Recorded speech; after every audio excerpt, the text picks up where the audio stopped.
In this video, I'm going over the top 5 bass fishing baits to catch big bass. And number 1 and number 2 are by far the best in my opinion. But before we get into this, I want to say baits to me are things that are alive or natural. Say like using a live crawfish. And lures are things that imitate things that are live and natural. Say like a jig that imitates a crawfish. And in this video, we're going to be talking about the live bait, but stay tuned because this is going to help you so much with picking out lures too. But starting off with number 5, one of the bass's favorite snacks, it's going to be frogs and terrestrial creatures. Now, what's a terrestrial? I don't know. I think it means something that lives on land.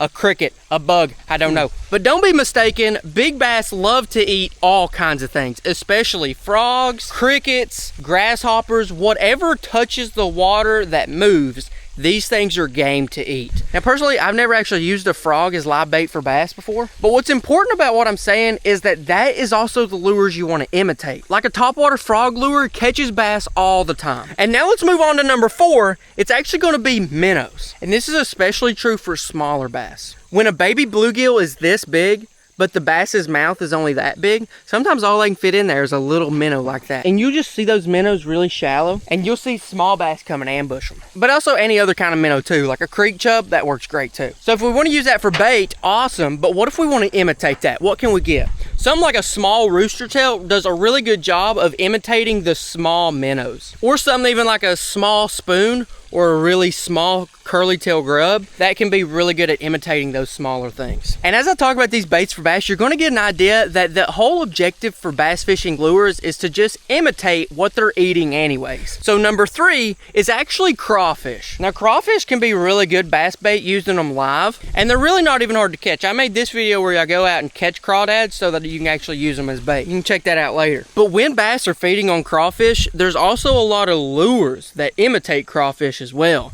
Stuff like a jig, even a crankbait that bumps the bottom and is colored like a crawfish is a perfect imitator. And as we go on into number 2 and number 1 on the list, which I think are by far the best, I want to say that the best is truly whatever your bass are eating. So if your bass are up north and they're eating yellow perch, then yellow perch may be one of the best baits to actually imitate. Whereas if you know they're hammering crawdads, crawdads are the best thing to imitate. But for these last 2, these are really high up on the list that bass feed on year-round all over the country. I'm going number 2, it's going to be shad. If you can get some live shad, you can catch some bass too. And for that same reason, that's why there's so many bass fishing lures out there that imitates a shad. Like this chatterbait right here, that perfectly imitates a little shad. And if they're eating shad, there's nothing you can get better than a lure that is that exact size and that exact color. It's all about pretending to be what they want to eat.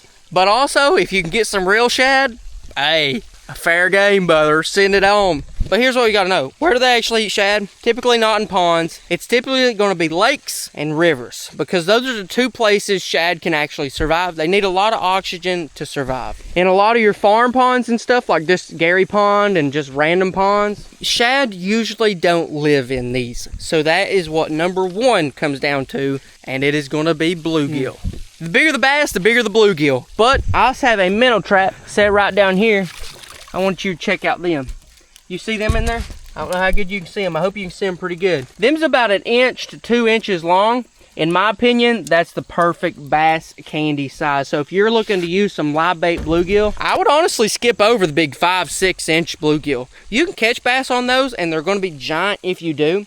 But if you get a bluegill that's about like right in this range right here, from like 1.5 to 3 inches, you're gonna have a whole lot better odds of catching more bass. And the big bass will still eat those too. But what does that tell us about picking out lures? That tells us that whenever we're looking for a lure, if we can find something that roughly imitates the shape and size, say this grub, look at that. Now this one's not exactly bluegill color, but it does imitate the size of a bluegill really well. Or maybe we use something like this little worm, where it is the right color of the bluegill and it's overall the same shape. It's kind of long in a way. Or we can get a crankbait, which is the same exact profile and the wobble that a bluegill swims. Long story short, if you're fishing in a pond, there's a really good chance that their main forage is bluegill. So don't be afraid to go out and get some baits that imitates that size and shape of a bluegill. And if you want to know my top 5 bass fishing lures that imitate those bait fish, click right over here and it should take you straight to a video.